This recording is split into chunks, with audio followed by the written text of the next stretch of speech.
Good evening and welcome everyone to our April webinar, the theme of which is National Infrastructure Bank, the economic shot heard around the world. Now that phrase comes from the Ralph Waldo Emerson poem of 1837 entitled Concord Hymn. And the full lines of that stanza go, "Here once the embattled farmers stood and fired the shot heard round the world." So that commemorates the events on the Old North Bridge that sparked the battles of Lexington and Concord on April 19th, 1775. That sparked the American Revolutionary War and thus led to the ultimate creation of the United States. And now many might say that we're living in some dramatic and some people would say unprecedented times ourselves. And we believe that the National Infrastructure Bank has the opportunity to really bring significant change to the United States as we move into this new century. So we have a great lineup of speakers tonight. My name is Julie Olson. I'm a small business owner and chair of the Progressive Caucus for the Alaska Democrats, and I'll be your moderator this evening. So we're going to get right down to our speakers and give everyone an opportunity to weigh in, and then we'll hold Q&A at the end. So if you do have questions or comments, please take a moment to jot those down over the course of our speakers tonight, and then we will try to get to everyone and have a lively debate during the Q&A. So with that, let's move on to our first speaker, Alfecca Mutardi. She is a macroeconomist, formerly with the International Monetary Fund, and is now the chief economist on this legislation. Alfecca, take it away. Thank you very much, and welcome to everybody on our Zoom call this evening. I would like to, sort of start things off by giving you a little news brief on where we are on the economy. A lot of things have happened in the last month since we spoke last month. Then for those people that might be new on the call, I'm going to quickly go through our National Infrastructure Bank proposal and why this is really an ideal time for having a policy like this. So starting with the economy, we are not doing too well.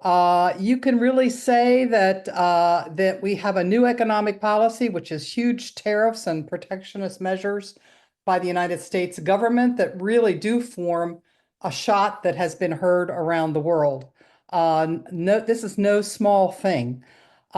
Since Trump came in with these really high tariffs on April 9, I think it was, when he announced the first ones that he called reciprocal tariffs against friendly countries, the stock market and financial markets and around the world have not taken this news well.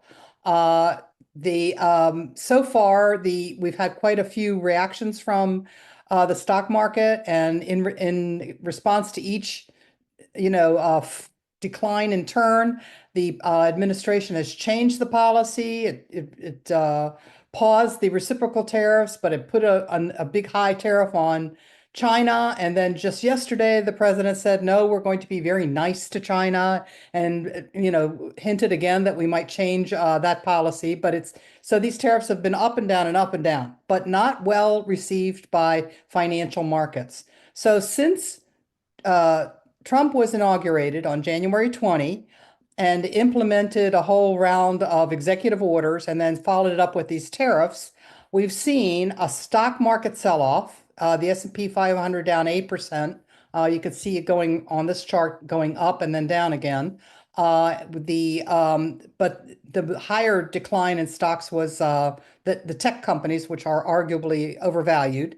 Then we had a strong sell-off of long-term bonds as well. That threw a whole lot of long-term bonds onto the market. The price went down, so that means their yield went up. And now long-term yields are really high, up as high as 4.9%. And then we also had a dollar sell-off. Unusual for all three of these to be sold off at the same time, because usually people will switch from one to the other. But the dollar also fell by 10% since the inauguration. I know this well because I sent my daughter some money in euros, and I can see it dramatically. When you have a dollar sell-off, of course, that adds to inflation. It adds to the tariffs because now the dollar is worth less and buying things from overseas costs more. And then we've had the tariffs will raise inflation, that's for sure. This is a tax on consumer purchases from abroad. Not only does it raise inflation, but it causes business uncertainty. And then we have the reaction of the Federal Reserve, which is supposed to protect all these things up here. But because they're worried about inflation more than anything else, for the moment, they're not going to lower their interest rates, even under pressure from the president. So not too good on financial market side. Budget is still not under control. We're still having a debt at $37 trillion and rising by at least $2 trillion a year from overspending. It's up even more than it was for the part of the year, the fiscal year under the Biden administration. And Trump wants to cut taxes, which would add another 4.6 trillion onto the deficit. When you have deficits like that, it means that we have to sell more treasuries, and that increases the treasury glut, which makes those interest rates go even higher. And then with budget cuts and layoffs that are planned by Doge and by, negotiating for a new budget for this year, that will contract the economy. So all of this points to a Trump session, it's being called, a recession is coming. It's not yet hit the economic data, but a lot of people, including my former employer, the IMF, say these tariffs are a drag on economic growth. JP Morgan Chase and other analysts say the recession chance is greater than 50%. Even if the tariffs are called back, a lot of the damage is done by creating this business uncertainty. And then just yesterday, Walmart, Home Depot, and some other big box names went to the president to say, we only have a couple of weeks left of supplies coming in, after which you're going to see the first indication of all these problems are going to be empty shelves in the stores.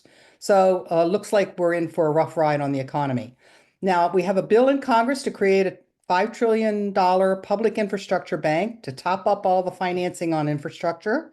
It had great reception in the last Congress. 48 members signed on board, the full gamut of people from conservatives to progressives, and we're looking to reintroduce the bill as soon as we can. For those people that are new to this concept, this idea of an off-budget public bank to finance infrastructure been done 4 times before since the American Revolution, going through the Great Depression and World War II.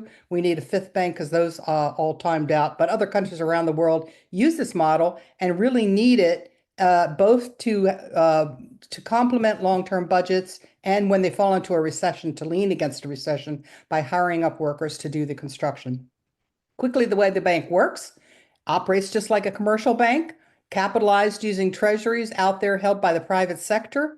They give a small bonus. They're swapped for preferred stock. They give a small bonus to the investors who are coming in. There's plenty of money left over to pay this interest and meet other obligations of the bank, which means this bank does not make any call on the federal budget to run its operations. Then it gives out a loan, just like any commercial bank does, and lends under very great terms, low interest rates, flexible repayment terms to state and local governments that own public infrastructure. And the bill defines those areas where it will make the investment, so it's clear to everyone. It'll be 20 categories of infrastructure, 16 of them covered by the American Society of Civil Engineers, and we add on also high-speed rail, broadband, affordable housing, and large-scale water projects. Altogether,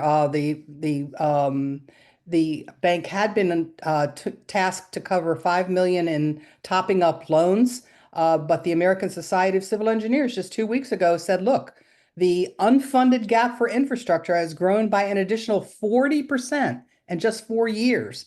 So we're going to really have to step up our investment game, because when we don't have good infrastructure, the economy also drags on account of that. And the longer we wait, the higher the cost goes. So with all that, I'll turn it over to the next speaker.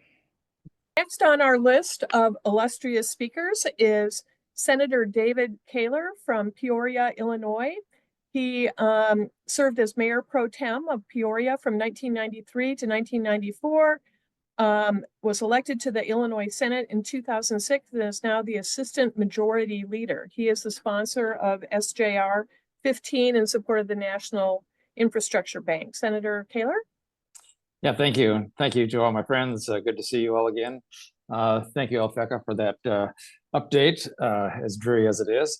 I want to tell you just a little bit of the story of Illinois. So going back a few years, when Governor J.B. Pritzker was first took office in January of 2019, he was faced, and we were faced in Illinois with a $17 billion deficit. This came about because the previous governor we'd gone 2 years in a budget impasse, and it wasn't finally until some of the Republicans in the House of Representatives agreed to override his veto of the budget that we were able to get somewhat back on track. So anyway, Governor Pritzker started in 2019, $17 billion in debt. We were just about at junk bond status. And of course, then in 2020 came, we had the pandemic, and things were tough at that point. But in 2019, before the pandemic, we did pass a $45 billion infrastructure bill in Illinois. And that was funded primarily by doubling the tax on gasoline, motor fuel tax, and indexing it so that it would go forward. And of course, then when the Biden administration came on and they really prioritized infrastructure funding, we had money that we could put towards our roads and our different obligations for the state. We worked our way out of that. Today, I'm happy to say that we pay our bills on time. We have had 9 credit upgrades. We have $2 billion in a rainy day fund. Things have turned around until you got to this year, and we're back with a deficit budget. It's only $1 billion at this point, but it means that any future capital projects that we might do as a state are just not on the horizon. We are still, benefiting from the fact that we increased our motor fuel tax, and we still have some of that money. But we have some big infrastructure needs, just like every state does. We have, just as an example, all communities, especially the city of Chicago, has a severe lead pipe problem. We've got to address that. We've got the Illinois River, which goes through my community of Peoria, which is in dire need of because it's a very heavily traveled barge river, but it needs a new lock and dam system. So we've got infrastructure needs all across the state. All states have this. And so the issue is, how do we begin to fund that infrastructure? I first got involved with the infrastructure bank group here probably about 3 years ago, if I remember right. And all of a sudden, it kind of turned me on to this idea that really we could begin to look at funding infrastructure, but not having to use tax dollars to do it. That's the problem, is that when you have to have tax dollars, and state revenue, it's somehow going towards your infrastructure needs. What it does is it crowds out everything else. Schools, our social service network, everything that we do as a state, it really becomes a pinch. This year, we're in a pinch. We're going to make it. We're going to put together a balanced budget by the end of May. But gosh, what a unique idea to look at having infrastructure and have it funded by private investment, and having not to be one of those things that we try to compromise on at the end of every session when we get into the budget discussions. I think this is a good idea, and it's an idea whose time has come. So I do have a resolution. It'll be voted upon in the latter part of the month of May as we conclude our sessions. That's when we usually do our resolutions. And I'm grateful to say that through the efforts of all of you folks in meeting with some of the legislators here in Illinois, we have a good bipartisan group that is backing this. And I think that's important. Infrastructure has always been and always needs to be a bipartisan effort. We don't have Democrat roads, Republican roads. We have roads, and we need to address it in a bipartisan way. And I think that the National Infrastructure Bank is one of those ideas that really fits the bill at this point. So I'm happy to be involved in this. Happy to take any questions at the end. But I am a believer. I'm a supporter, and I will do everything I can to make sure that this happens. Thank you, Senator Koehler. We appreciate you being here. And I also really want to thank you for that positive note that you started with, which is that good governance can actually fix problems and take care of things like the deficit that Illinois was facing. And so we think that good governance here, creating a national infrastructure bank, really has the ability to help our country get out of the hole that we're in. Okay, let's move on to our next speaker. Also from the Midwest, we have with us the Honorable Sly James Esquire. He served as mayor of Kansas City, Missouri from 2011 to 2019. He's a prominent attorney in the city. Between 1992 and 2002, he served as a member, secretary, and then president of the Missouri Board of Law of Examiners. In 2003, he served as president of the Kansas City Metropolitan Bar Association. And as mayor, he was seen as an innovator in infrastructure and economic development. Let's welcome Sly James. Well, with all of those honorables and esquires, I think somebody ought to be calling me Your Majesty or Sir. No kings here. No more of that stuff. Keep the resume short. I'm here just like everybody else, trying to figure out how we make this country better. Not great again, but better. When I came into office in 2011, one of the first things that I learned about when we were actually campaigning was that the city was $4 billion behind in deferred maintenance. That's a lot of money. That's a lot of deferred maintenance. And I remember early in the term, a water main breaking, and when they pulled the main out, it was stamped 1842 on the main. And those were prevalent in the downtown section of the city where there was a lot of building going on. I wanted to, our business community listed infrastructure as one of their top priorities. They even listed it above crime in the business satisfaction survey. Citizen satisfaction survey showed that for years, the citizens are ranked in the top 5 infrastructure, shouting for roads, streets, bridges, flood control, and sidewalks to be repaired. We felt that we had to do something, because one of the things that I came to know as a mayor, and I'm sure that Senator knew it as well as Mayor Pro Tem, that all the problems created at the federal and state level come home to roost on the city level. We do not have the option of ignoring it or passing it off or being anonymous in how we deal with it. We are confronted with it when we deal with citizens every day. Unfortunately, our federal leaders are not on the ground nearly as much as they could or should be to hear these complaints and to understand the actual and real impact that faulty, dilapidated, deteriorating infrastructure has on the citizens that they represent.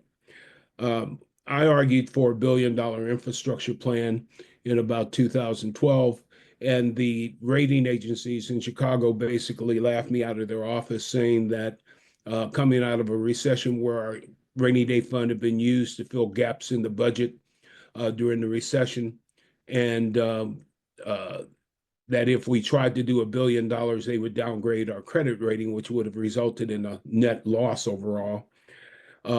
So we deferred and waited until we could get some things squared away in terms of rebuilding the fund, in terms of rebuilding our credit rating, and managed to get $800 million passed, which took 3 separate property tax votes. And anybody who's been in office knows that people don't like taxes, but they absolutely hate property taxes.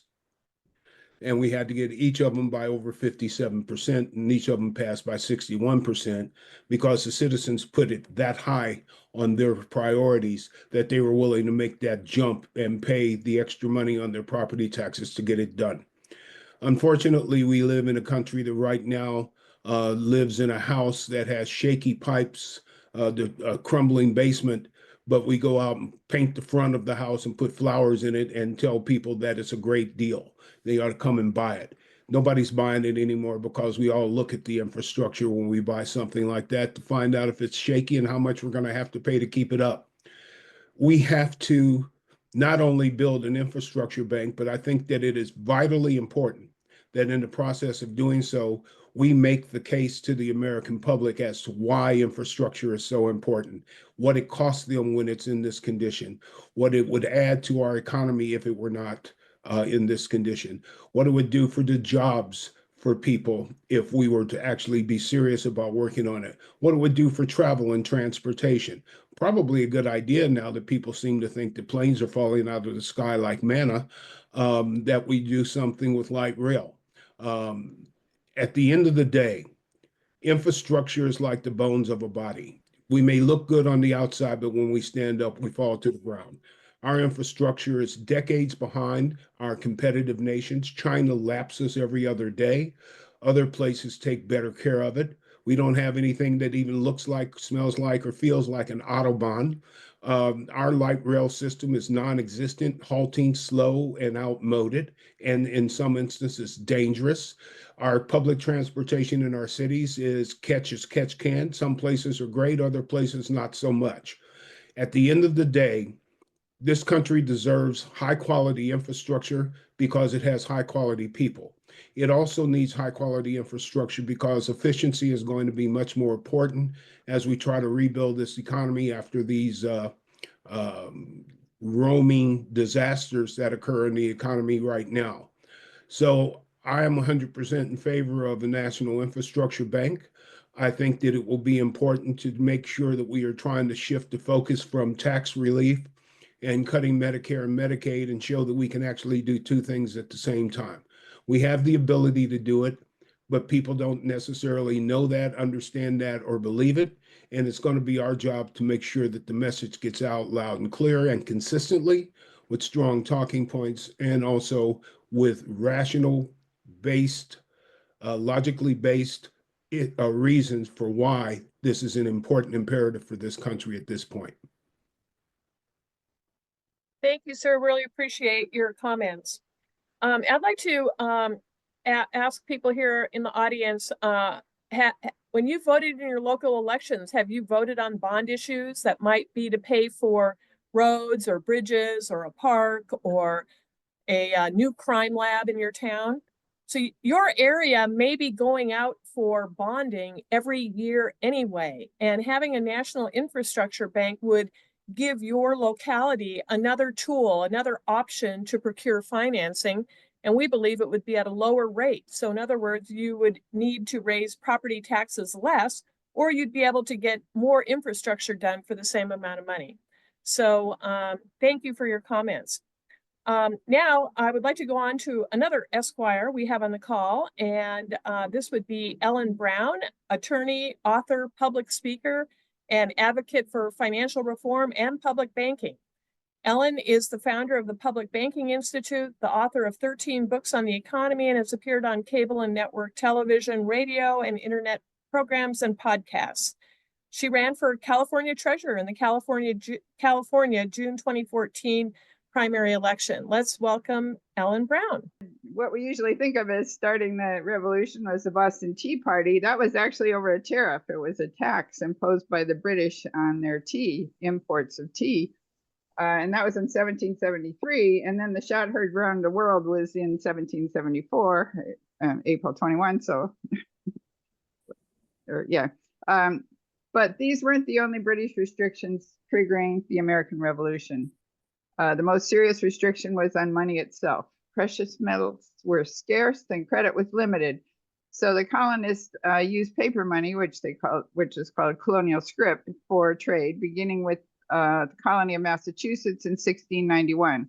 This was called the American system by 19th century economists, and it allowed the settlers to escape the British system of colonization and exploitation. Meanwhile, in England in 1694, so 3 years later, the Bank of England was founded for the purposes of funding a war and British empire building. The bank issued banknotes and lent them to the government. Only the interest had to be paid. So effectively, the national currency was rented from private bankers. Lending was based on the fractional reserve model developed by the goldsmiths. You could lend up to 10 times as many notes as you had gold, or 10 times as many notes as your reserves, because the goldsmiths had figured out that people that didn't really want to carry around the gold, they'd rather carry around these paper certificates evidencing that they owned it. So that's the kind of leverage that banks still do. 10 to 1 is the 10% is still the standard reserve requirement. The colonists issued paper script until the Bank of England leaned on King George to forbid it, and that collapsed the U.S. money, or the colonial money supply, leading to a major depression in the American Revolution. The colonists won the war, funded largely with paper continentals, backed solely by the anticipation of tax revenues. So by the end of the war, according to Alexander Hamilton, our first Treasury Secretary, we were $77 million in debt, which at the time was a huge debt. And Hamilton solved the problem with debt for equity swaps. So there was a debate in Congress whether they should undertake the states' debts or just leave them to the states. And Hamilton said, no, we can use those debts. We can turn them into capital for a bank. So state debt was accepted in partial payment for stock in the first U.S. bank, paying a 6% dividend. This capital was leveraged into credit, issued as the first U.S. currency. So this is a paper currency. Unlike the privately issued Bank of England banknotes, it was publicly issued money. The first Bank of the U.S., well, actually, the loans of both the first and second Bank of the U.S. were based on the fractional reserve model. Hamilton wrote, "It is a well-established fact that banks in good credit can circulate a far greater sum than the actual quantum of their capital in gold and silver." That's what banks still do today, and what the NIB would do. That was the model of the Bank of England, the financial engine of the oppressors, but there were fundamental differences. Unlike the Bank of England, the first and second U.S. banks were publicly owned, and they were not for funding war or imperialism. Their primary function, according to Hamilton in his system of public credit, was to issue credit to the government and private interests for internal developments and other internal improvements and other economic development. Hamilton was also a supporter of tariffs, but modest tariffs. In his 1791 report on manufacturers, he advocated for tariffs as a way to protect fledgling U.S. industries from competition and to fund the federal government. So the tariff at the time was 5 to 10%, so modest on imports. And those tariffs were continued all the way through the 19th century because we didn't have an income tax then. And so it was basically a way to fund the government and, of course, to protect the fledgling industries. But Jackson declared war on the second U.S. bank and shut it down. And so when Lincoln came into office, he was left to deal with a civil war without a way to fund it. He was going to have to borrow at 24 to 36% interest from British-backed bankers.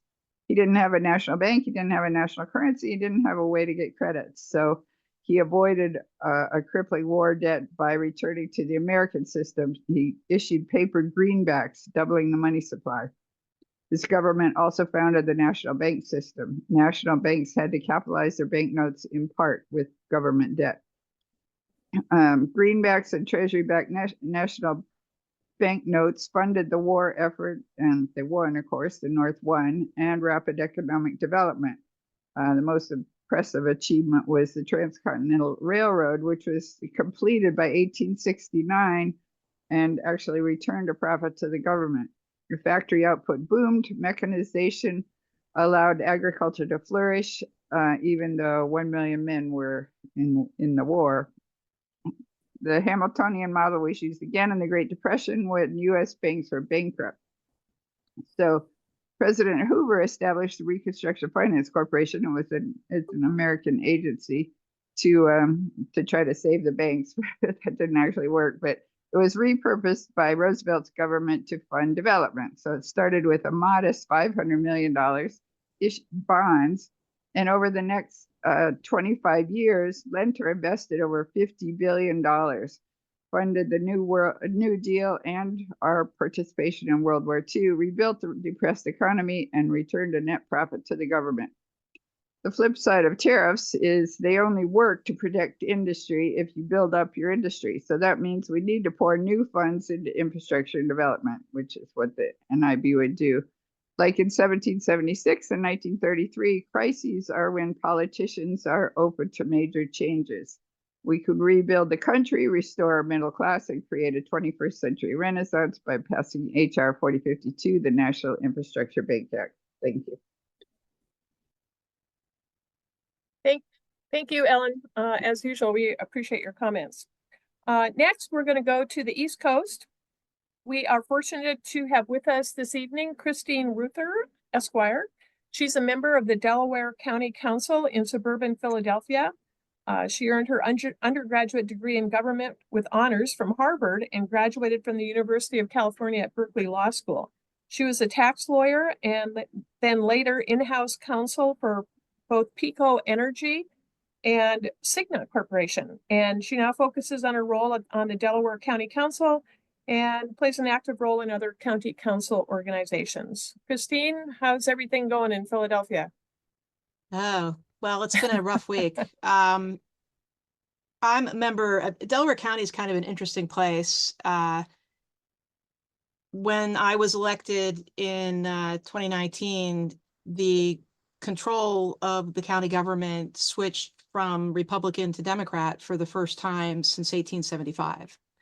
So it is a place that had a great tradition of a suburban machine. And, you know, I was born and raised in Delaware County and grew up there. And, you know, for a long time, I think one of the strengths of the Republican leadership was they really cared about governing. They did care about governing. They cared about taking care of their communities. And, you know, that eroded over time, a period that not coincidentally aligned with the Tea Party folks coming in who seemed to think government was a bad thing.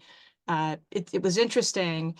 You know, Pennsylvania is a commonwealth, which means that there's a lot of local control and a lot of local responsibility. We have one of the largest full-time legislatures in the country. They're very well paid relative to a lot of their counterparts in other states. And they don't have a whole lot of responsibility. Most of the responsibility gets shoved downstream to places like local school districts and municipalities, and to some degree counties.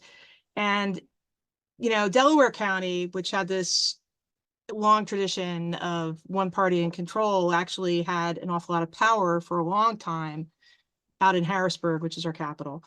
And when that began to deteriorate around the same time that I think their focus on governance changed and the Tea Party took over, and suddenly the very pragmatic Republicans in Delaware County were not conservative enough, and they lost a lot of their power in Harrisburg.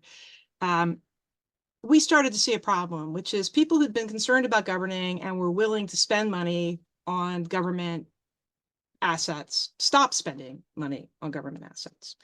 And they prided themselves on the fact that they would go for long periods without raising taxes. The problem was, over a 12-year period that ended 2 years ago, they didn't raise taxes despite the fact that the CPI increased by approximately 31%, depending on which version of the CPI you look at. So they had increasing expenses, flat revenue, because Pennsylvania, I heard people talk about the property tax earlier. With the exception of Philadelphia, all of our counties, all of our school districts, and most of our municipalities depend on the property tax. And we do not have a state assessment law that allows us to raise our tax base by doing a reassessment. If you do a reassessment, it has to be revenue neutral, which means that nobody does a reassessment, which creates its own problems. But all of this goes to the fact that we have a flat tax base, so like zero increase in revenue unless you're in a developing county Delaware County being one of the densest and smallest geographically, by size, counties in the Commonwealth, doesn't have a lot of room left to grow. We've got far few cornfield to plow under. So we weren't seeing any increases in revenue. And they would, the politicians who were running things would pat themselves in the back and say, hey, we're not filling positions. Well, a lot of those positions they weren't filling were the positions of people who were supposed to keep an eye on bridges and buildings. And they didn't spend any money on that stuff. And let me tell you where we found ourselves. When we took over, when I say this period of no tax ended about 2 years ago, it was partly because of the pandemic and we had a lot of federal money to spend and it was hard to raise taxes when that was there. But we came in 2020 and did the first facilities assessment that the county had done in anyone's memory. And we found that there were over $350 million worth of deferred maintenance to be addressed. This is not talking about new things. This is not talking about improving things. This is talking about physical assets that the county owned that needed $350 million to get up to code. It included a prison with leaks, with a security system that hadn't been updated since it was built in the mid-1990s, where the paint had worn off on control panels. And so, corrections officers had written in Sharpie, what a particular control was for. It included a building that was condemned by the municipality in which the county seat sits, Media, Pennsylvania, because of structural cracks and large pieces of concrete falling on cars in the parking garage. And when the county filed a lawsuit, which wasn't resolved until I was in office, this all happened a few years before I got into office. And when the lawsuit was resolved, it was resolved by a decision of the judge. It was a non-jury trial, and we did not get any money from our insurance company because the county's own employees from that period of time testified they'd never done any inspections and they'd never spent any money on maintenance. And so the building had collapsed. So we're still dealing with that and the fallback of that as we try to move people away from very expensive leases into buildings where we can control costs. We found that we've got, I could go on with the county issues, but that's not it. Pennsylvania as a whole, our legislators get paid very well, but they understand that raising taxes is considered a black mark on their resume. Nobody wants to be accused of raising taxes. So they don't raise taxes, and they get the benefits of an increasing tax base with sales taxes and with income taxes. And they leave the people down at the bottom who have to administer services in their local communities with the property tax. And because they're not raising, taxes, they're not funding things like public transit. So let me just give you an example of what my two big issues were today. I woke up this morning and I spent some time getting ready for the Delaware Valley Regional Planning Commission meeting. Delaware Valley Regional Planning Commission is our metropolitan planning organization. It's called an MPO, and they distribute federal dollars for transportation. And they have an inventory of about $600 million worth of capital improvements that are needed in the greater Philadelphia region. They were thrilled with the Infrastructure Act, which is now not being funded. I get on that meeting and we talk about some small projects, and then we spend the vast majority of the meeting talking about how SEPTA, which is the Philadelphia Transit Organization, is going to be cutting 25% of its services, increasing its rates by 25%, and dismantling its regional rail system, and what the impact of that's going to be. And it's largely because they can't afford to maintain the infrastructure. And they also need operating funds, and the state won't give it to them. Now, the operating funds are one thing, but you can't operate a system if you can't maintain it. Then I went to my afternoon meetings, which were all about the fact that the largest hospital system in the county, which had been acquired by private equity, was closing because the private equity owner had filed for bankruptcy. And while several really well-regarded health systems had looked at acquiring the hospitals, among the other liabilities associated with them were terrible infrastructure situations. They literally needed to be rebuilt. Now, we can't afford to borrow $350 million right now. We have to go to the public market, and the terms are, you know, fair. We've got a reasonable credit rating, but we can borrow about $70 million a year. That's not a lot, especially given the amount of work that's needed in the county. And I can't think of anything that I would like better than a source of funding for these repairs that we could pay back over time with reasonable terms that could give us some flexibility and maybe a little bit of relief from covenants that we have to manage right now. And allow us to do some of the work that's going to enable the assets we have in the county to continue to serve the people there long after my term is done. So, and I say this having just done, you know, since I'm term limited, I don't care about the fact that raising taxes gives me a black mark, and we raised taxes by 23% last year. But you know, we can't do that year over year. We can't keep doing that year over year. We need a source of funds that doesn't depend upon the largesse of one party's leadership who's going to be out of power 4 years later just to have that money clawed back or not dispersed. And we need a source of funds that we can rely on and have some assurance that our program of borrowing is going to be implemented over time, as long as we keep up the promises we've made about making our payments on that debt. And you're not going to get that in the public markets because you're at the mercy of what's out there that day. So I was so excited to hear about this program. And, you know, I know it's not free money, but even more flexible money at reasonable rates, where we've got people who value what we're trying to do by building up our infrastructure. It's necessary.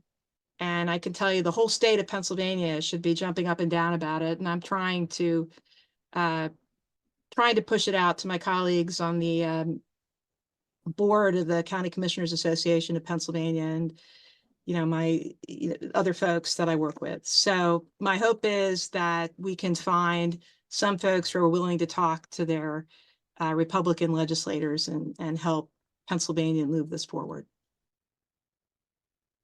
Thank you so much, Christine. We really appreciate those comments. And it's really great to hear from people who are fighting those frontline battles in local legislatures and councils, where to get the money. And so really appreciate your perspective on that. I do want to say that our folks are doing Zoom meetings and calling folks every day around the country, Republicans, Democrats, Independents, to raise awareness and garner support for creating a national infrastructure bank. So we really appreciate your help, and we're looking forward to doing some more work in Maryland. Okay, let's go on with our next speaker, and we're going to go to Representative Dr. Jasmine Clark, a Georgia state legislator from Gwinnett County. Jasmine has a Bachelor of Science in Biological Science and a doctoral degree from Emory University's Laney Graduate School in Microbiology and Molecular Genetics. In addition to serving as a Georgia state representative, Jasmine serves as a lecturer of microbiology and human anatomy and physiology at the Woodruff School of Nursing for Emory University. So, Jasmine, you've got the floor. Yes, thank you so much. I appreciate you all inviting me to this meeting this evening. So it sounds like most of you are already well versed in what the National Infrastructure Bank is and what it intends to do from some of the previous speakers. So I don't think that I need to reiterate that part. But what I do think is important is to highlight that this is something that is important for Georgia and for the area that I represent, which is Gwinnett County, the second largest county in the state of Georgia, and also how this is important to the Southeast region, as someone else just mentioned. So in the legislature, we have introduced House Resolution 131 in our state legislature in the House. And this is an urging resolution, which is urging Congress to pass the bill that would create this national infrastructure bank. The resolution was introduced by a colleague of mine, the minority whip of the Georgia State House, and the minority whip of the whip of the Democratic Caucus in the Georgia State House. And essentially, this is saying, hey, this is something that we really need to take a look at. And in Georgia, there is a lot of need for infrastructure. I feel like infrastructure is one of those amorphous words that can take on a life of its own. Everyone has something that kind of pops up into their mind when they think of infrastructure. So some people think it's a bridge, some people think it's fixing roads, some people think it's transit or, whatever it is. But in the state of Georgia, we have a lot of room for improvement in our infrastructure. For example, Atlanta. If you've ever come to visit us down here in Georgia, you've probably had to sit in some form of traffic in some way.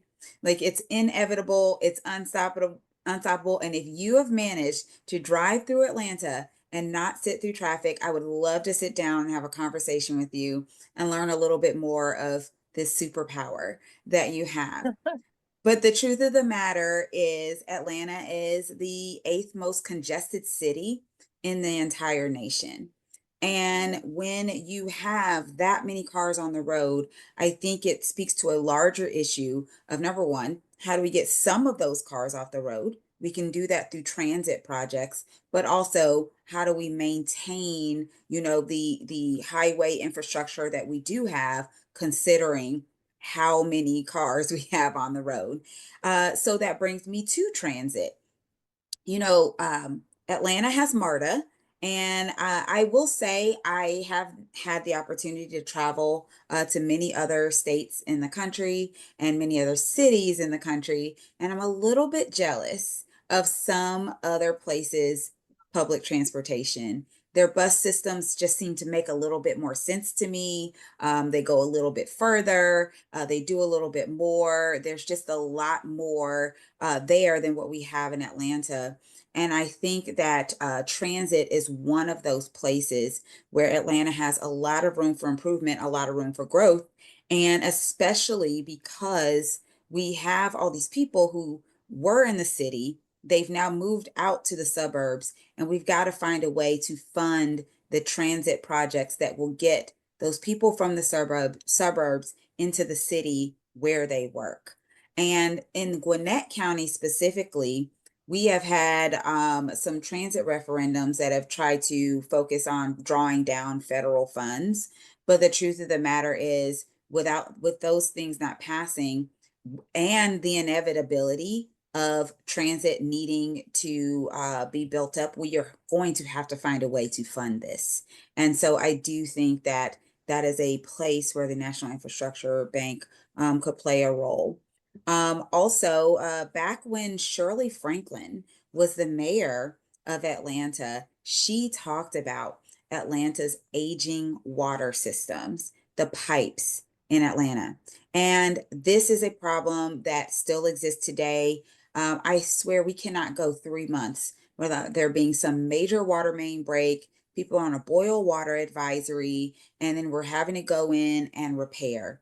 And so these are the types of things, these big projects, these expensive projects, this infrastructure that the National Infrastructure Bank being a thing could help out in places like Atlanta. But Georgia is not Atlanta, and Atlanta is not Georgia. Atlanta is only one city in what is 159 counties, and a pretty large landmass that is Georgia. And so when we talk about moving people from one place to another, we're not just talking about moving people from Atlanta to Gwinnett County, or Atlanta to Cobb County, or DeKalb, or wherever. We are also talking about moving people throughout the Southeast. And so high-speed rail is something that has been contemplated. It has been studied. It is something that is something that we really actually want to see happen, especially moving people from Georgia to the Carolinas. And so again, this National Infrastructure Bank could help pave the way to funding such a project as this, which is slated to cost about $10 billion. So wouldn't it be nice if we had a source or a lending source to help us fund something that would be amazing, not just for the people of Georgia, but for, again, the Southeast region. And this is kind of where when I travel and I go to other places and I see things like high-speed rail, I say, why don't we have this where we are?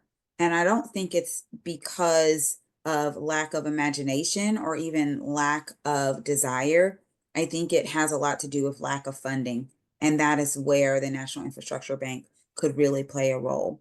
I want to end on hospitals. As was mentioned, I have taught at the School of Nursing at Emory University for 10 years. I actually recently moved to the biology department, so that bio needs to be updated a little bit, but that's my fault, no one else's. That's what's on my website. That said, I have seen, just since I've been elected since 2018, the closing of many hospitals, including the closing of hospitals in Atlanta.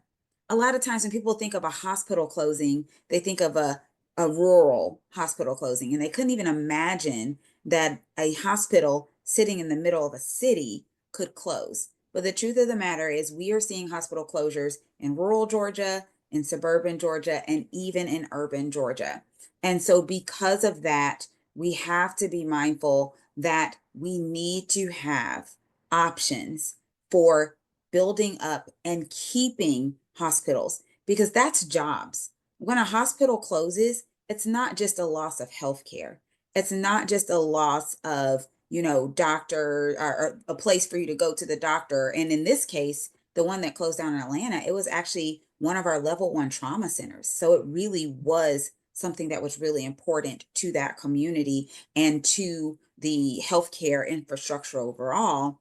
But it's also the people who work there, the staff that work in the cafeteria, the nurses, the doctors, and everyone in between. There's so many jobs connected to a hospital that when a hospital closes, it impacts a lot of times communities, especially in these rural areas. So, having a source, an option for places to go or people to go to get the funds they need to keep doors open and to keep people employed, I think that is absolutely vital.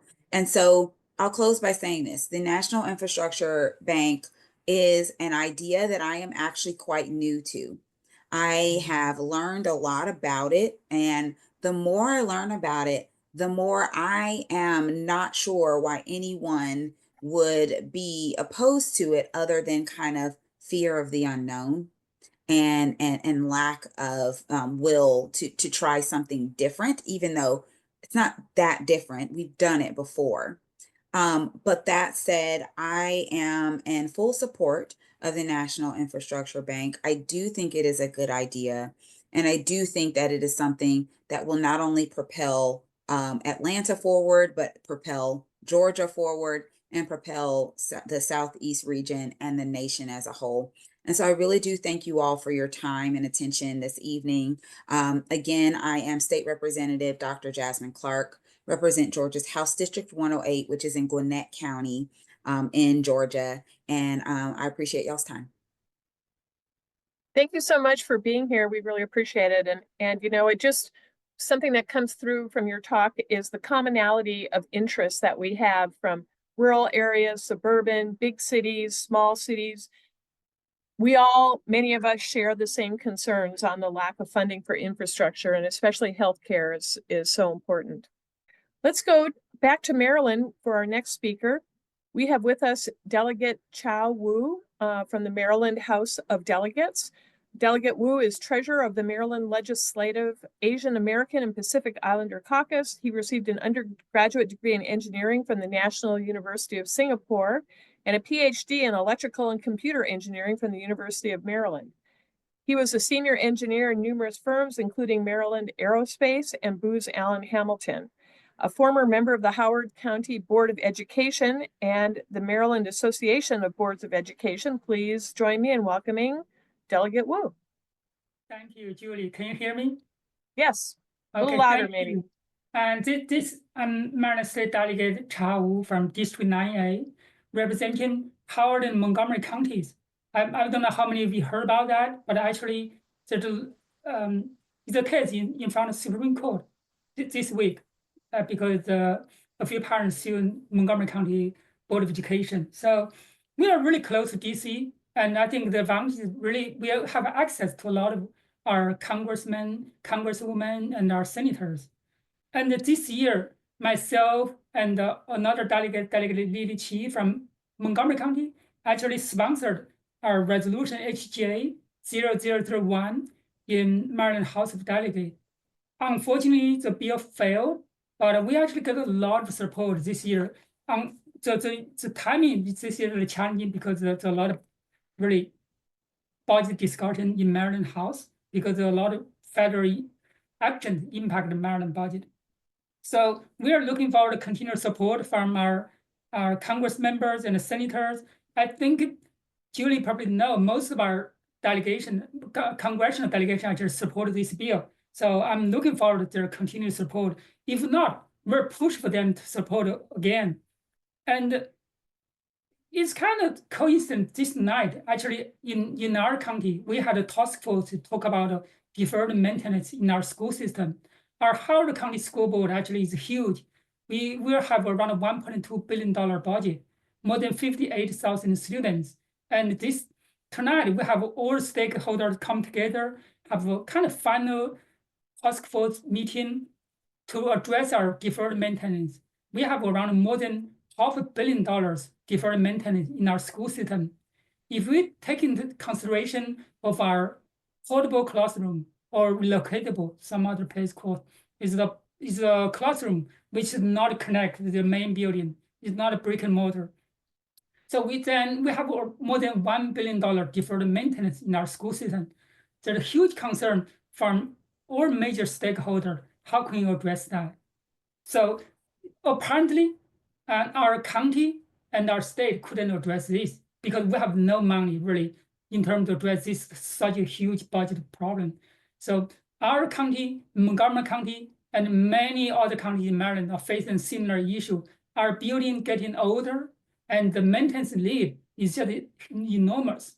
So that's the reason I really support this idea about National Infrastructure Bank. And I want to share a little background on myself. I grew up in China. I studied in Singapore and then come to the United States in 2003, studied University of Maryland. So I really see other countries are doing great in terms of have a shiny or improving infrastructure.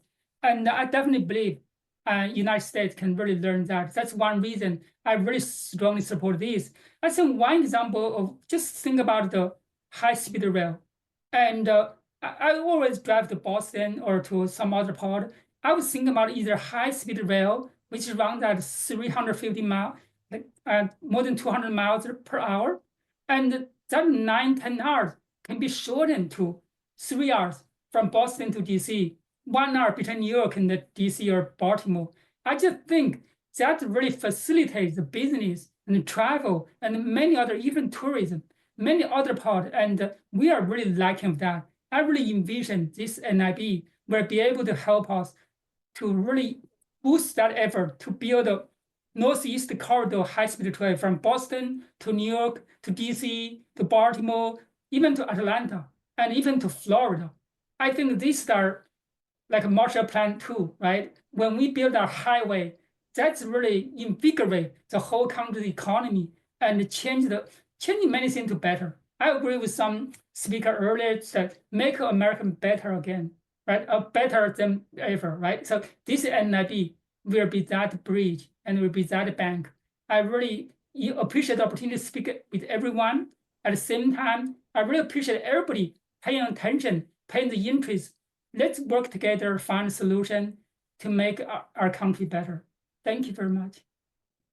Thank you, Delegate Wu. I want to say that I had the honor of serving on a panel with one of your colleagues at the DNC, and she was a very thoughtful, smart, and passionate advocate for investing in infrastructure. So I believe that you have some very smart and quality people serving there in Maryland. Thank you. Okay. You're welcome. All right, let's move on to our next speaker. We have another former small town mayor with us. I'd like to introduce Randy Bowler. He is the former chairman of the North Carolina Democratic Party and the Chatham County Democratic Party, as well as a 4-term mayor of Pittsboro, North Carolina. He's the president-elect of the Orange Chatham Association of Realtors and is active in the North Carolina Association of Realtors. Please welcome Randy Bowler. Well, thank you very much. There's nothing new that I could offer that any of all these esteemed guests haven't already said about infrastructure and interaction with it, other than I used to install it. So I've been on the front end of getting into manholes and those kind of things, which I would not recommend in the summer in North Carolina. But I would add that I have been spending a lot of time coordinating with Stuart and Angela and folks to figure out how we can get our legislators to actually pass this bill in the North Carolina General Assembly. And I was up there about 10 days ago for 3 days with NCAR, and we used the opportunity while we were talking about affordable housing, real estate issues, to talk to legislators about NIB, and we've gotten some good interaction. And in fact, the sponsor of the bill was surprised that we got 8 more co-sponsors after I did that. I think the last time it just had one sponsor and it just sat. Then we took a risk, and I reached out to a Republican who has an omnibus bill dealing with the real estate industry, and he was a builder. And I said, Stuart, let's get him on the phone and see what we can do, because he obviously has the committee positions and has, the favor of the party in power. And he took a meeting with us and was interested to hear. So I'm cautiously optimistic that making the argument and just talking about why infrastructure is important, why this doesn't increase the deficit, doesn't increase the debt, but in fact is actually a method for job creation and a vehicle for addressing needs in our communities by providing another platform to access capital, can work. And my hope is we are going to come out of that with success. Now, I will say, Julie, I founded the Labor Caucus in North Carolina, and we are the least labor state if you look at numbers in North Carolina, even though I grew up around Chicago, which is totally a flip of that. And labor is actually interested in this too. And Stuart and I have been talking about that to figure out how to make that work. But everywhere I've talked about it, I haven't really gotten the pushback of it's a terrible idea or I shouldn't do this. Most people just don't know the history of our country. That's usually the first thing, like, we did this? What?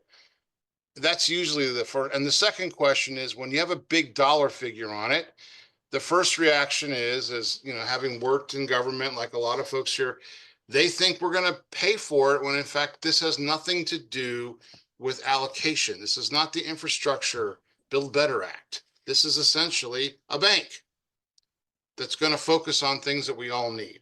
So my hope for everyone, we've got our convention this weekend for the Democratic Party in my county. I'm going to be handing out our flyers again. And my hope is that we just keep educating folks and getting them interested, because we're getting a lot of people in the streets that are upset about tariffs. I just did a whole radio show today about tariffs with a historian. I love what you said, Ellen, by the way. Your presentation was great. We were focusing on Smoot-Hawley and the tariffs in the McKinley era. But my hope is that we get people excited that we can translate this idea of energy into actually policy. And policy meaning we're going to need to do something in DC. So I'm going to be up in DC talking to members of Congress and our 2 US senators in about 4 weeks. And when I'm up there, I'm going to make sure to mention this after getting briefed and helped along by our team, so I don't make any mistakes, and I will see where else we can move this down the line. But I will certainly put it in the ear of Senator Ted, Ted Budd and Senator Tom Tillis. They'll probably hear me and then pass me on to some pimply aide of theirs, and I'll have to see how I can convince this person that may never have been taught this to begin with, but at least I will try. Thank you very much for organizing the call. Thanks, Randy. And trying is great. And that is what we're asking everybody on this call to do. And by pulling together, we really think that we're going to be able to advance this legislation. Our group has been putting in a huge amount of effort talking to people around the country, and I'd like to share with you some slides of some of the resolutions that have been passed just in the past several months. So we're continuing to work our way through things. Here you see Kansas City, Missouri City Council passed a resolution in December. New York City passes a resolution that was also in December. New Jersey General Assembly. Massachusetts, Maryland, Bellingham, Washington. So the list goes on, big cities, small cities, states. So we are working with folks around the country to raise awareness of this potential legislation that has the ability to make such a significant structural change in our country. Just recently, Alfecca and I had the opportunity to do a presentation at the National Federation of Democratic Women, Western Region. They were very interested in it. And so we've done a lot of the heavy lifting already on this legislation by speaking with thousands and thousands of people around the country. And so we really feel that if you help us and get on board and make the effort to contact people in your area, that they may have already heard about it, because we have done so much work already to advance this legislation. So if you were to go to our website, nibcoalition.com, you could find a flyer, a ready done flyer that we've prepared that you can download, print it out, bring it with you to your city council meeting, bring it to your state legislator's office, and try to have a conversation with them about the benefits that a national infrastructure bank could bring to your community, your city, your state. So this is just one of the items on our website. I do want to say we've had a couple comments from people asking about high-speed rail, and we've actually done a couple webinars focusing on high-speed rail and the cost justification for it, especially if we had public financing available. So I'd really ask you to go to our website and look for those videos on the high-speed rail presentations. When you get to our website, you will see this QR code, which will allow you to go right to our donation page, because our movement is a total grassroots volunteer organization. We are supported by your donations, and we have a lot of important conferences and meetings coming up this summer. Your state legislators hold conferences, the Eastern region, the Western region. We send folks to Congress to lobby, and of course, all of that costs money. So if any of you folks tonight could get onto our website, click that QR button and make a donation, large or small, we're happy to get all of those donations to support our work. And so I think with that, why don't we go to the Q&A? Hopefully some of you folks have questions or comments that you wrote down over the course of our webinar this evening. And how about it? Anybody have a question or a comment? If not, then I would like to kick it off by going to our small town mayors. That would be Randy and Sly James from Kansas City, Missouri. And can you tell us how your city, the cities that you were mayors of, would be able to use an infrastructure bank? Randy, you want to kick it off? Well, it is kind of humorous to be in the same, august company of Kansas City. But I will say, I was a German Marshall Fellow, and we were over in Istanbul back in 2010, and they accidentally thought I was the mayor of Pittsburgh, Sly. And so I didn't tell the Erdogan government that they'd screwed up, and they sent a limo for me, and all the people from our General Assembly on the trip wanted to know why I had protection. Now, Pittsburgh is the same William of Pitt as Pittsburgh.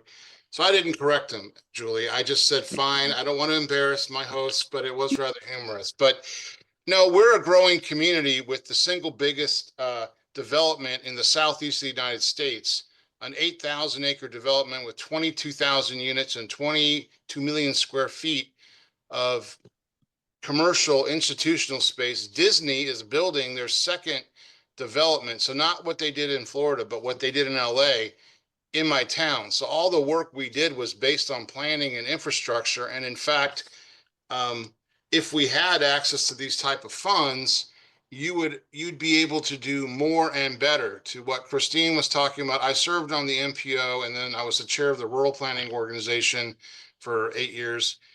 Basically, all the things we want to do come with the county commissioners in our system and the mayors, but there's never any money to do it. You always feel like you're going to ask mom or dad for something, at least in North Carolina, and they'll say, that's a great idea. We'll give you $1 as opposed to the 10 you need.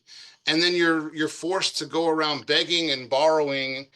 I wouldn't say stealing, but trying to get bonds or whatever to get the other $9. Had we had an infrastructure bank, Julie, we could have gone to it, made our argument, and be much further along with transportation projects people would have wanted, obviously affordable living projects. Our county, when I got here at Carolina in 1990, this is where grad students and hippies went to live to get cheap living. We're now the most expensive county in the state. So it is flipped. And this is all because of growth in Raleigh and Chapel Hill and Durham. We have an affordable living issue now. And so all of these funds that would be available would help us to address it.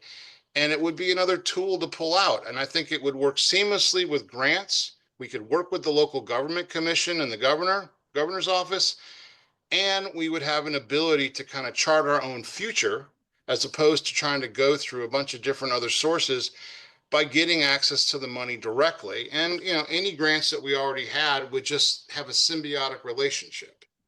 And I'm sure it's similar for other mayors. The frustration is you don't want to tax people out of existence, but I am familiar, Christine, with certain people's political views that they don't want to address O&M, like basically they kicked the can forever. We've seen that same problem here, and I had to address that with my council members because they never wanted to spend money. And yet we had a reserve fund that would fund the town for 2 years. Literally, we had cash in the bank, but we weren't spending it.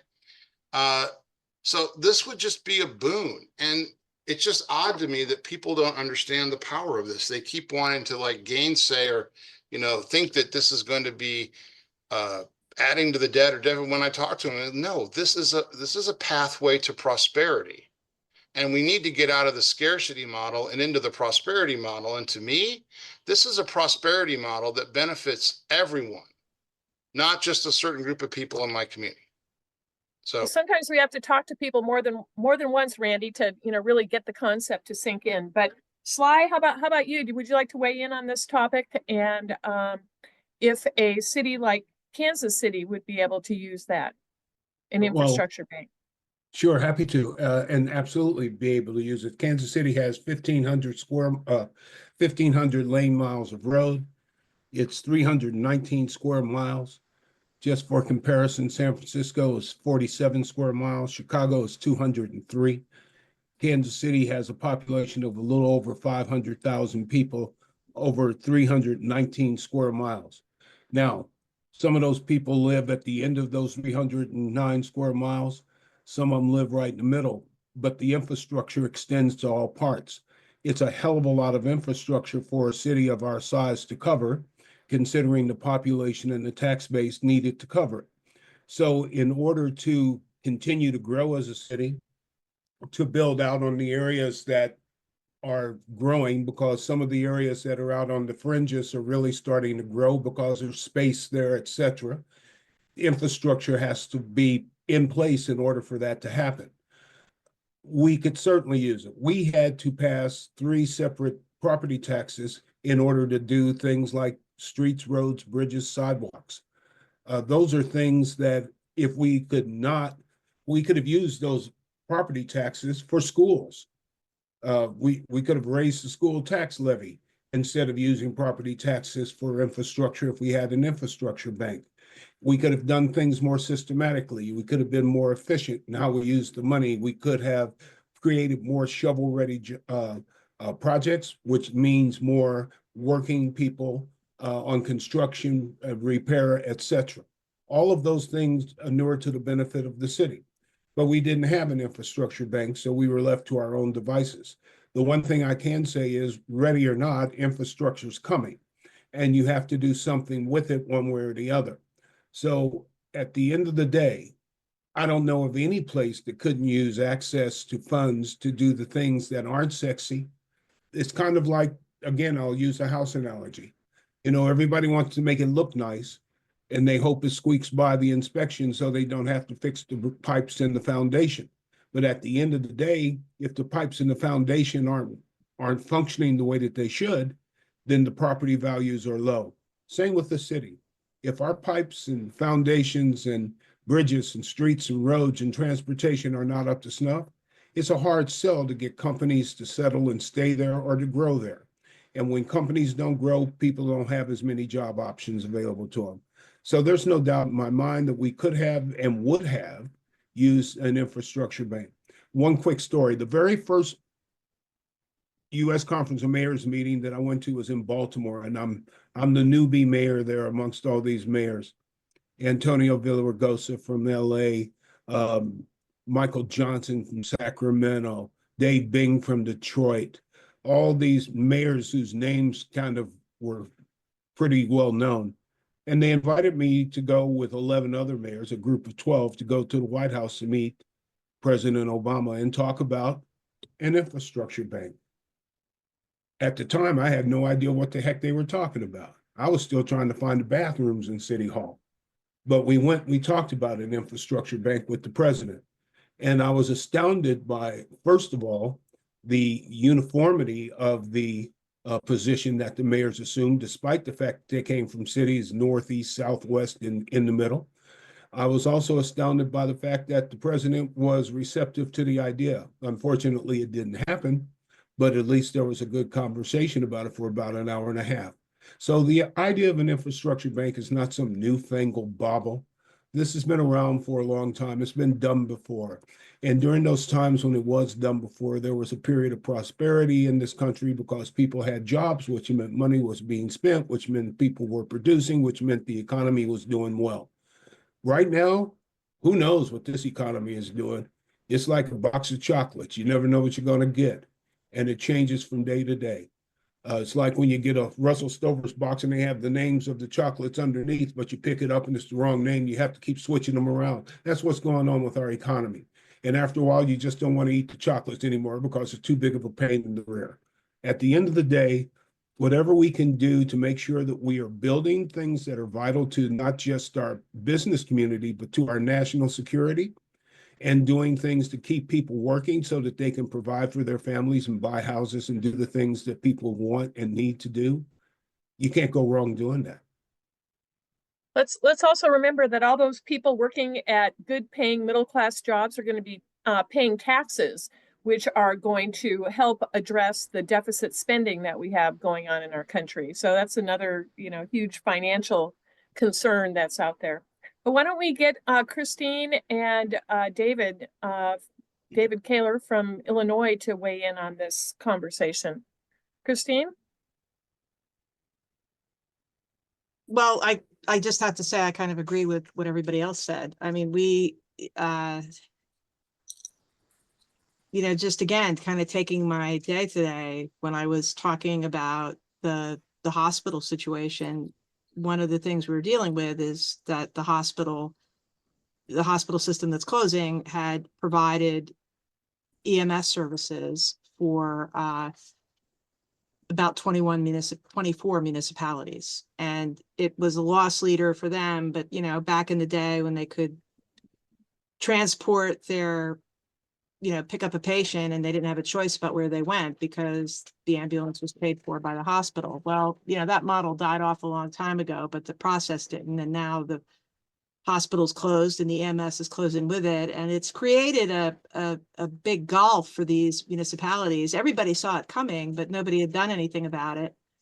And I got a call from a friend of mine who happens to be, he's an emergency medicine doctor at the same hospital, but he's a municipal township commissioner. And he called me and he said, we're looking for money. We're trying to put together a municipal authority. A bunch of municipalities want to get together and kind of do regional EMS. But, we think it can support itself, but the big problem is, where are we going to get the capital? Because nobody had it in their budgets. Now, they could all kind of agree on what their, by population, or they had some idea of how they were going to whack up the numbers, but how were they going to get the capital? That's healthcare infrastructure right there. You need a facility to park your ambulances, you need to buy the ambulances and the gear, you need to get the radio systems and the communications up to date. And it's not huge. I mean, we're talking about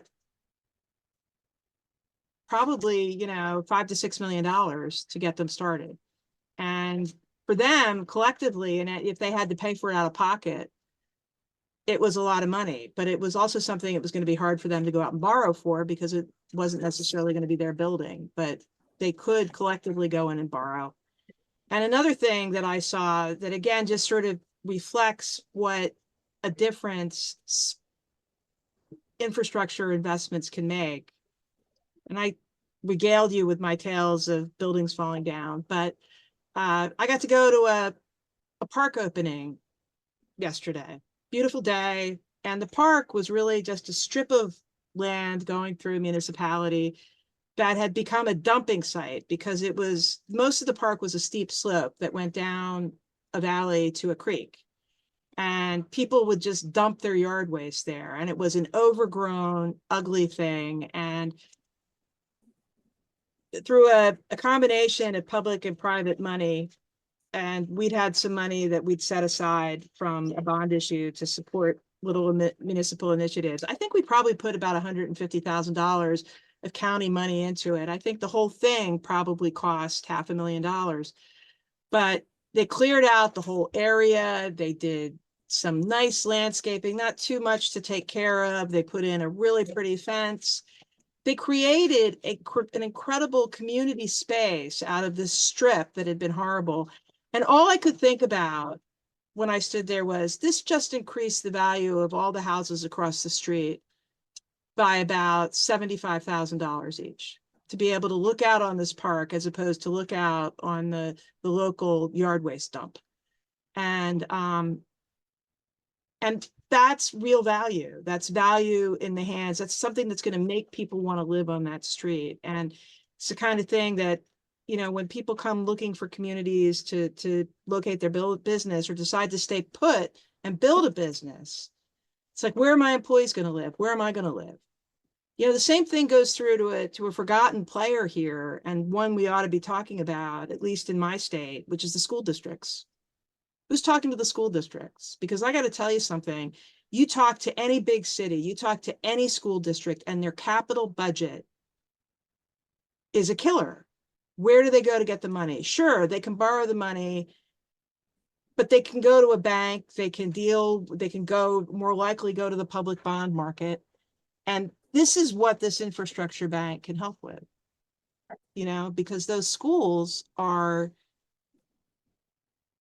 in desperate need of overhauls or reconstruction.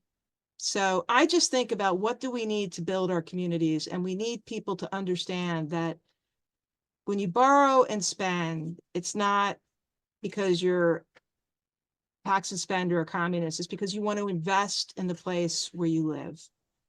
And you want to create jobs, and you want to create opportunity, and you want to spread that wealth around. It's the opposite of a trickle-down economy. And, you know, that's sort of the partisan tilt, but I think the message that is not the partisan tilt is we're investing in our community. So your kids will stay here, or your kids will want to come back and raise their kids. That's right. And we see those kinds of examples all over. When you bring in development, then private property values rise and the private sector will come in and make more investment in those areas. So it's really brings that economic cycle around to really affect a huge number of people. But why don't we get Senator Koehler from Illinois to weigh in on this question? Yeah, thanks. I just want to pick up on a couple of things that Christina mentioned. One is schools. And we have our state university system, University of Illinois being our flagship, but we've got others in every part of the state. And what's disheartening is we go through this with appropriations committees every year, and we're doing that right now in Illinois. We're going to pass the budget by the end of May, but we listen to what the deferred maintenance is on the universities.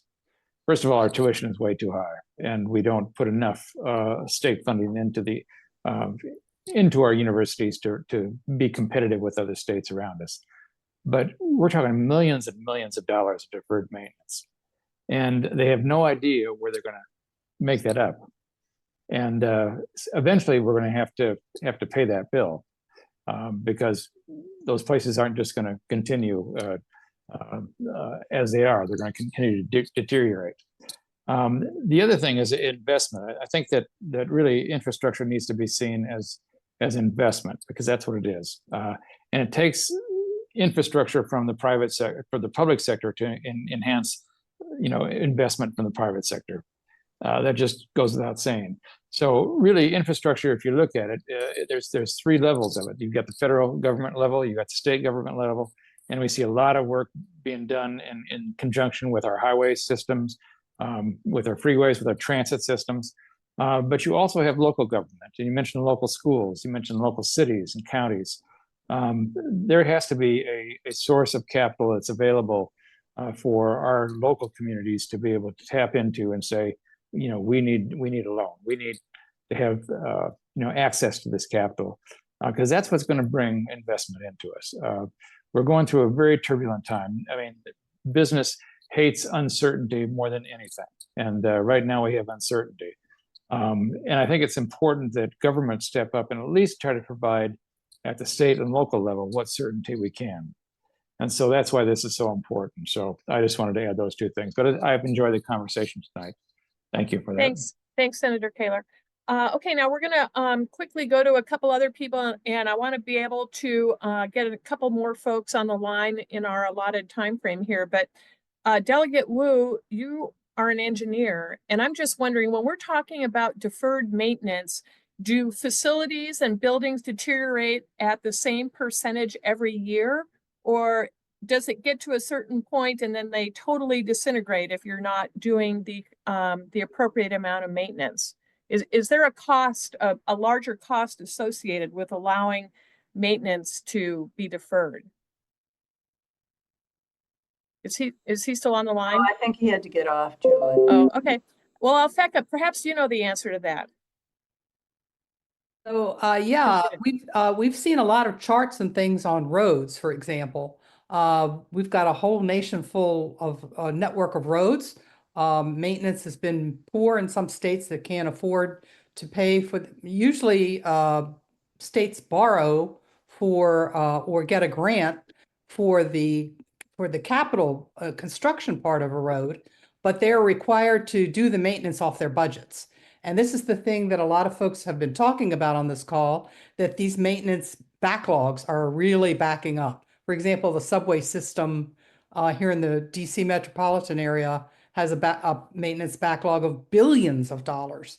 The good thing about all of this is we need to fix these maintenance problems, because they do shorten the lifetime of the usefulness of infrastructure projects. Roads, you need to, reseal them and that kind of thing to make them last longer. And if you're going to give a loan for rebuilding a road, they want to make sure that the maintenance is there and extends through the whole useful lifetime of the road.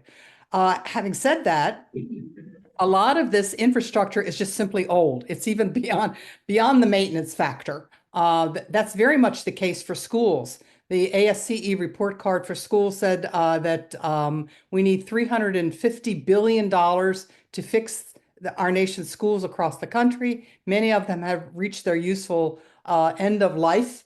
And what we know is that this is really impacting how effective the schools are at teaching our young people, because studies show that when you have refurbished schools, the testing scores improve for the students in those schools. So we have a whole lot of work to do. And one explicit thing that's a benefit of the NIB is it will explicitly not only pay for new capital projects, but it will cover deferred maintenance buildups as well. Thanks, Alfecca. Okay, now we've had a few comments on high-speed rail in other countries, and I'm just wondering, Ellen, can you rattle off real quickly some of the other countries around the world that you successfully use infrastructure banks to fund their projects? And then we're going to get to Rhonda's question. Okay.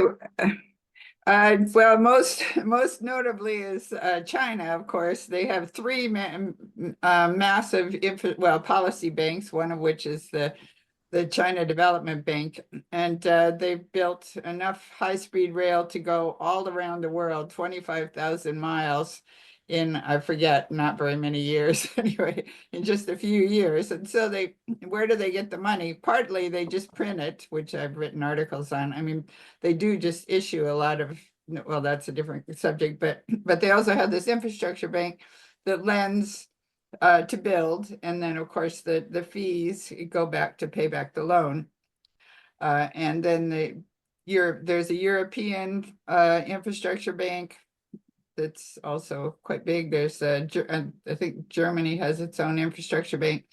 Anyway, it's a well-known feature of other countries. I think Argentina has one. I forget what. Brazil. I think Brazil has a big one. Thanks, Ellen. I mean, the point is they're used all over, and it's very ironic. It's called the American system, yet we don't use it ourselves. So, we've got to change that. Anyway, Rhonda, do you have a question or a comment? Thank you so very much, Julie. I just want to thank Alfecca and Stuart and the rest of the NIB folks that sat on the call with us on yesterday.